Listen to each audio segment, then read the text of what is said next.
大家好，歡迎返到嚟 F Unit。我係 Tiffany， 我係 TC。2026年嘅賽季呢，就已經啱啱開始咗啦。第一站係澳洲站，哇，已經好精彩咯，Tiffany 係咪啊？係啊，冇錯啊。咁其實咧，今年嘅賽事咧就比較特別啦，因為2026年咧改咗例啊。咁喺新例下面咧，車隊嘅數據啦，同埋對車嘅研究咧都未係好成熟，加上咧車手咧又未熟習到佢哋嘅車，同埋今年嘅車咧係特別依賴電池嘅，咁所以咧今年嘅變數真係相當之多啊。冇錯，因為今年咧好多車手咧話啦，好似揸 Formula E 一樣喎，有啲感覺係。咁究竟係唔係呢？睇完第一場就知道啦，我哋。但係咧，亦都有好多新嘅 Rookie 車手咧，越嚟越勁喎，唔輸俾啲前輩喎。咁冇錯啊！呢一場賽事係嘛？係啊，咁佢哋咧嘅成績其實都非常之唔錯啦。咁啊，分分鐘喺啲大前輩嘅前面添喎。冇錯，之後就會講到㗎啦。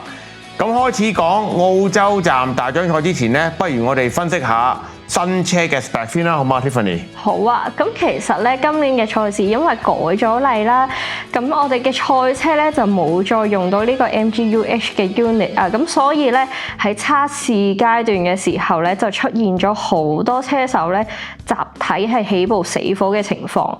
咁大會咧都因應呢個情況咧就俾咗呢個5秒嘅藍燈，大家咧喺起步之前咧可以 ready 好個 turbo unit 啦，咁啊令到個起步嘅程序咧比較順利嘅。咁見到正賽咧都好似有改善喎呢個情況。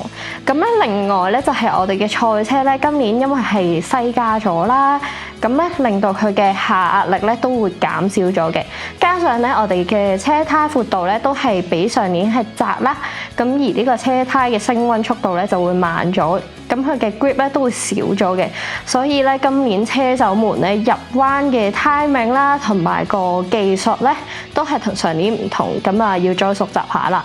咁然之後咧，我哋就講到我哋嘅前翼啦。咁其實同上年都唔同啊，因為咧今年咧就會好似尾翼咁樣可以控制佢嘅開合啦。咁前翼嘅部件咧就會多咗一啲電線啊或者控制嘅部分啦。咁所以咧，如果車手們撞爛咗前翼嘅話咧，要換，我相信個時間咧都係會比上年多翻唔少時間嘅。但係咧，我哋暫時就未見到有車手撞爛咗前翼要入 pit 啦。咁我哋都未有一個實質嘅數據咁。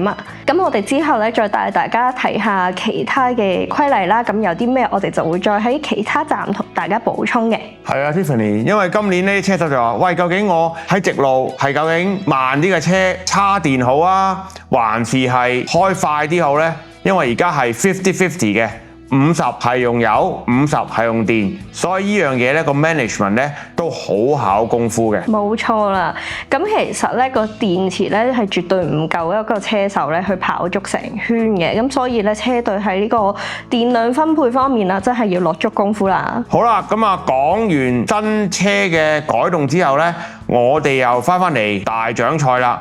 咁喺呢個3日嘅賽事裏邊咧，喺3節嘅練習賽啊。McLaren 啦、Mercedes 啦、Ferrari 咧同埋 Red Bull 咧都係做出到好成績嘅，即係頭4大車廠啦。而且咧阿 Max 咧嘅成績都係靠前，但係咧亦都睇到佢哋係未可以同新車磨合得好好嘅。咁啊大車廠都未得，啲細車廠啊更加唔得啦，係咪？冇錯啊！咁其實咧喺練習賽入邊咧，咁大大小小嘅車隊咧都遇到好多唔同嘅機件故障啊，或者個車嘅零件係唔 ready 啊等等嘅問題啦。咁啊而去到呢個 pre-practice 第3節咧，阿 Kimi 咧更加係架車失控啊，咁啊撞爛咗啦，又要緊急維修喎。不過都好彩咧，佢可以趕得切參加我哋嘅排位賽啦，而且喺排位賽都有好嘅成績喎。冇錯，阿 Kimi 仔咧又真係有運嘅。當我睇到 FP3 完咗之後，架車撞咗啦佢，咁我睇到 Toto Wolff 咧就即刻埋好似教仔咁樣咧安慰佢。嗱，唔緊要㗎，有啲信心啊，有啲 confidence， 知唔知啊 ？OK 嘅咁講，即係我覺得咧 Kimi 果然係 Mercedes 嘅太子仔啊！絕對嘅待遇咧係完全唔一樣。阿 Toto Wolff 咧直然當佢係契仔一樣。好彩阿 Kimi 咧喺整翻好個車之後咧都有好成績喎，喺 Quali 嘅時候。咁咧去到排位賽嘅時候咧，咁咧我哋好不幸咁樣咧，我哋嘅火星人阿 Max 咧喺 T1 咧就已經失控撞車出局啊！咁導致佢咧其實喺排位賽係冇一個有效嘅成績啦，係尾二起步嘅。咁阿 Max 呢場嘅事故咧都令到大會出動咗紅旗啦，咁呢個嘅quali 咧就一度暫停嘅。咁之後在起步嘅時候咧，大家都努力咁樣繼續跑圈速啦。咁最尾咧，第一輪出局嘅車手咧就包括有 Alonso 啦、Bottas、Perez、Sainz、Stroll 同埋 Max 嘅。咁而去到 Q2 啦，個局面咧就相對係 Q1 咧係穩定好多嘅。而今次出局嘅車手咧就有 Albon 啦、Bottas、Colapinto、Gasly、Hülkenberg 同埋 Ocon 嘅。跟住咧，我哋再去到睇嘅 Q3 咯喎。咁 Bortoleto 咧喺 Q2 完嘅時候咧，就大家都見到咧，佢喺入 pit 嘅時候咧，架車突然間好似唔係好識喐咁啦。最尾咧都係要靠人手推返入 pit 嘅。咁而去到 Q3 咧，佢都係因為架車嘅故障咧，所以冇辦法參賽嘅。最尾咧就要被逼係 Q3 退賽啦。之後咧，我哋就見到咧 Kimi 架車出咗去跑圈嘅時候咧，就突然間飛咗兩嚿零件出嚟喎，一嚿咧就落咗沙池，而另外一嚿咧就去咗跑道嘅。咁咧到最尾咧就係 Lando Norris 好不幸咁樣睇唔到嘅零件咧就碌咗落去啦，然之後都粉碎晒。咁咧大會都出動到紅旗咧，就要清理翻個賽道啦。咁而我哋事後咧都查證到，其實嗰嚿零件咧就唔係賽車零件嚟嘅，而係咧工作人員喺 pit 嘅時候咧就唔記得將呢個吹風機嘅管道咧攞走，令佢遺留咗喺架車度，最終咧就飛咗落賽道嘅。最終咧 Q3 咧就係由 Russell係排名第一啦，然之後咧 Kimi 咧就包辦咗第二名喎 ，Mercedes 咧就真係包攬晒1、2名啦。然之後咧第3名咧就係紅牛嘅 Hadjar。冇錯，咁啊 Mercedes 當然係勁啦。今年其實咧喺開賽之前咧有好多預測都話今年 Mercedes 架車咧係真正嘅火星車。跟住另外一個驚喜咧都係紅牛嘅 Hadjar 啦。Number 2喺阿 Max 要退賽之下咧，竟然都係跑到第3喎。咁大家咧其實對佢都係有期望嘅，但係當去到正賽嘅時候咧，就唔係同一回事啦。好啦，咁我哋而家咧就講下正賽啦。今場嘅賽事咧真係非常之咁精彩啊！係，冇錯。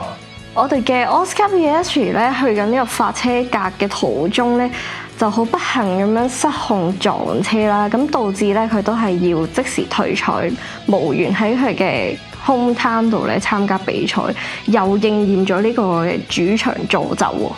講得啱啊！冇得係自己主場比賽咧，就梗係可惜嘅，最緊要人冇事。但係 McLaren 就慘啲啦，係嘛？得翻 Lando Norris 一個。同樣被逼退賽嘅咧就係阿 Hülkenberg 啦，因為佢嘅車嘅機件問題啦，又被逼退賽啦，就唯有同阿 Oscar 一齊咧，就喺 pit 房度睇賽事啦。不過都正常嘅，因為係話晒都係新改例、新改車之後第一次比賽啊嘛，咁啊好多車都係機件問題都正常嘅。咁講翻今場嘅賽事啦，起步咧真係非常之激烈啦。法拉利咧憑住佢今年比較優勢嘅 Turbo Unit 啦，因為佢係細過其他人嘅。冇錯。咁所以咧佢喺起步方面咧係比較佔優勢啦。咁而今場咧都體驗到呢個優勢啊。Leclerc喺第一個彎咧就衝咗出嚟，帶頭超越咗 Russell 喎。係，講得啱啦。咁當然啦。法拉利咧今年嘅車咧係好多黑科技嘅，又有咩變形尾翼啊，咁大家睇到。咁但係你起步快啫，之後又點咧？講真，咁當然啦，話明法拉利起步係快啊嘛。咁唔知 Leclerc 啦 ，Sir Lewis 咧，即係起步就由第7就彈咗上去第3啦，變咗咧係 Leclerc第1夾住阿 Russell。跟住之後咧就係 Sir Lewis 嘅法拉利咧開始嘅時候係形勢大好嘅喎。係啊，咁雖然咧 Hadjar 最尾咧就係俾我哋嘅7顧王 Sir Lewis 過咗啦，不過其實咧佢可以捱到去 Lap 1尾先俾呢位高手過到咧，其實真係唔嘢少啊！唔知咧今年紅牛同埋阿 Max 又對呢位 Second Driver 滿唔滿意咧？另外咧細牛嘅新人 Limber 咧嘅表現都係出乎意料咁好喎。一起步咧就竟然可以由第9位就上到喺第3位，頭幾圈咧都仲可以同個 Hedger 爭下名次，變咗大牛鬥細牛。好明顯咧 ，Red Bull 佢嘅 Powertrain 咧今年都係做得唔錯嘅，絕對有潛力。不過之後咧災難就發生啦。係啊，去到第11圈嘅時候咧 Hedger 架車咧就突然間出晒白煙啦，咁啊最終咧都係被逼停咗喺路邊，要出動到呢個 Virtual Safety Car 嘅。咁一講到有 Virtual Safety Car 咧，又係法拉利車隊開始演我哋呢班 fans 嘅時候啦。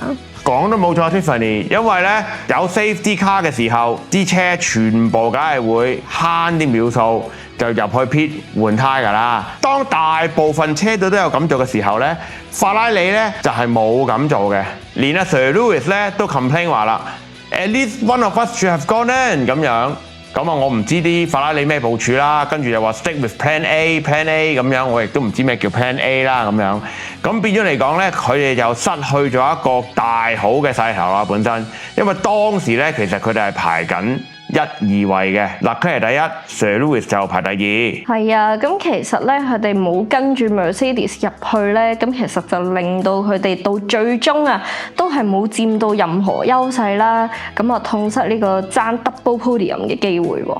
雖然咁講 ，Mercedes 架車咧整體上係真係快過晒其他車嘅，但係因為法拉利咧係有一個勁啲嘅 star 啊嘛，咁其實佢哋都唔係冇機會做到 double podium 咁樣，我覺得今次雖然可能未必係第一，但係可能2、3都得啊嘛。點知最後咧，因為呢個失誤啊，我個人覺得就變咗係 Leclerc 第3 ，Sir Lewis 咧就得個啃頸4，咁啊對我哋呢班係嘛鹹嘢嘅鐵粉嚟講咧，亦都係再次失望啦咁樣。咁呢度之後先講啦，講翻個比賽先 Tiffany 我哋。咁咧，我哋去到第15圈啦，咁喺 Alonso 咧都好不幸咁樣加入埋呢個 retire 嘅大隊喎。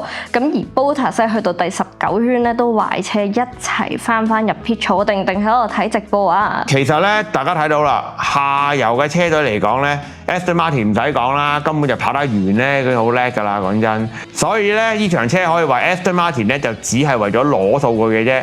本來咧諗住 Honda 同 Aston Martin 合作係會有啲火花啦，點知原來 Honda 根本都未搞掂自己副計啊！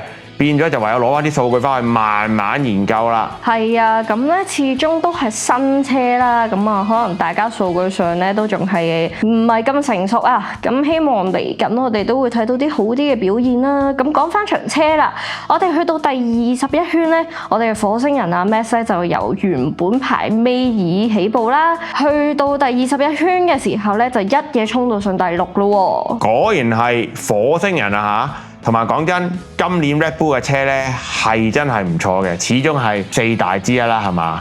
咁啊，但係去到第6咧就同 Lando 鬥咯喎，係嘛？冇錯啊。不過咧見到阿 Max 開頭咧賽季測試嘅時候咧就好似未係好熟架車啦，又成日喺度話架車啊都唔掂啊咁樣。但係見佢今次咁樣可以一嘢衝到上咁多名咧，我深信佢之後幾場嘅競爭力咧都會好似上年咁大喎。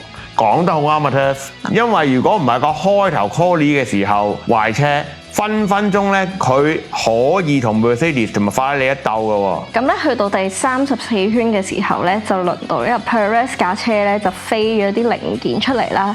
咁大會咧都出動到第3次嘅 Virtual Safety Car 啦。咁咧而之後嘅賽事咧都冇乜特別啊，喺頭位度有超排名啊等等嘅狀況啦。咁反而係啲中游車隊咧就鬥得好勁啊。係嘛？咁啊點咧？點鬥得勁法咧？你見到Gasly 佢哋咧就係大家都喺度爭緊排名啦，咁不過就個變動都係唔大嘅，咁我相信佢哋嘅策略咧都係想攞分同埋攞數據為主啊。Tiffany，咁你覺得呢場澳洲第一站咧好唔好睇咧？非常之精彩啦，因為所有嘢都係新嘅，包括有新嘅車手啦、新嘅車隊同埋新嘅賽制，咁啊非常之期待啊！因為都隔咗幾個月先，終於有得睇賽車啦。咁但係咧個結局咧就冇我想象中咁開心啦，因為始終都有幾名車手咧就 retire 咗嘅。咁我都好期待咧，接住落嚟我哋期待嘅中游車隊咧，會唔會突然間可以發圍咧？我有另外一個睇法喎，其實咧。改咗賽制之後咧，同埋改咗車之後咧，應該咧係4大車隊咧開始爭先嘅。咁啊，大家好明顯睇到啦。4隊裏邊咧 ，Mercedes 就肯定係 number one 嘅啦，係拋嚟一條街度啦。咁第二咧應該就係法拉利，因為佢起步快啊嘛。咁啊，仲有其他黑科技，頭先講過啦，都可能未用出嚟啦。咁第三咧就係 Red Bull 啦，係咪 ？Red Bull 啊，加埋有 Max 啦，有個加持作用啦。咁最後麥拿倫啦，麥拿倫第一樣就冇運啦，係嘛，少咗一個車手啦。第二咧，我感覺上咧。就係Nando 好似都仲未可以好操控到架車喎。開頭咧 Max 咧喺試車嘅時候就話：我唔中意呢架車啊，因為呢架車咧咁多電嘅都唔好似揸跑車咁，都冇種 F1 味。跟住 Nando 就話佢：你唔中意揸，你咪走啦，大把人可以攞你個位㗎。咁但係啊，當Nando自己架車冇表現嘅時候咧，佢就話啦：喂，架車都唔得喎，唔知點咁嘅。所以咧針唔吉到肉咧，就真係唔知痛嘅。但係當然啦，我哋只係啱啱開季第一場賽事啫。當啲車隊慢慢摸熟嗰架車嘅性能同埋輸出啊，各樣那樣點樣佈局之後呢，我相信呢比賽只會越來越好睇嘅啫。但係呢，我對今季呢係好有期待嘅，因為第一場嘅正賽就已經咁刺激啦。之後落嚟呢，我相信呢絕對係有一個龍爭虎鬥嘅。冇錯啊！咁其實咧個車隊咧真係可以話係大洗牌之餘咧，嚟緊我哋仲會有唔同嘅 upgrade 啦。咁我哋究竟預唔預測到邊位嚟緊可能攞冠軍呢？大家觀眾有冇啲咩諗法？記得喺留言同我哋講啦。冇錯。咁啊，好多人咧都話而家 Russell 係大熱，咁大家又同唔同意咧 ？Mercedes 係咪可以好快就攞到 Constructor Champion 咧？大家都可以留言話俾我哋聽。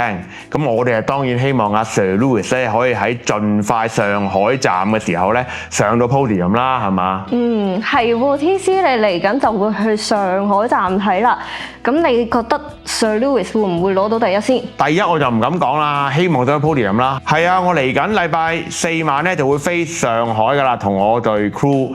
咁啊，到時可唔可以拍啲嘢俾大家睇啦？咁樣就睇下今次同我 Grandstand 同之前嘅 Paddock Club 又有咩唔同啦。嗱，咁 TC 你作為 Sir Lewis 嘅 fans 去上海睇，一定着晒佢啲衫啦，唔使講噶啦。咁究竟你係呢個預測之神啦，可以助力我哋 Sir Lewis 登上 podium 啊，定係你係新一屆燈神咧？我唔使做燈神喎。咁我哋下集揭曉啦！大家咧記得 like、comment、subscribe 同埋 share 我哋嘅影片啦。咁啊，今集嘅內容咧就去到呢度先。我係 TC，我係 Tiffany，下集見。